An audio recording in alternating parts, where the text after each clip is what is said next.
Peter Butler আর হাবিয়ের Cabrera দুজনেই ফুটবলের coach, কিন্তু গল্প আর সাফল্যের মাপকাঠি দুজনের কিন্তু এক নয়।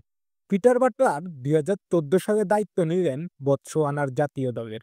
তিনি তরুণদের সুযোগ দিয়ে এক দুর্বল দলের ধারাকে বদলে দিলেন।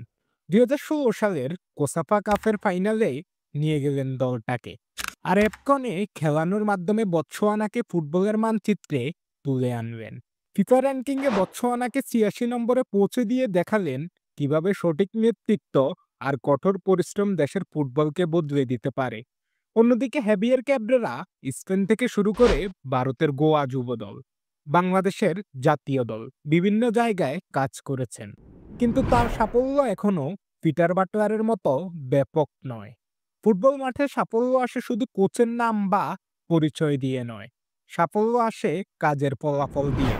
আর একটা দুঃখজনক বিষয় হলো আমরা বাঙালি কখনো ট্যালেন্টের মূল্য দিতে জানি না।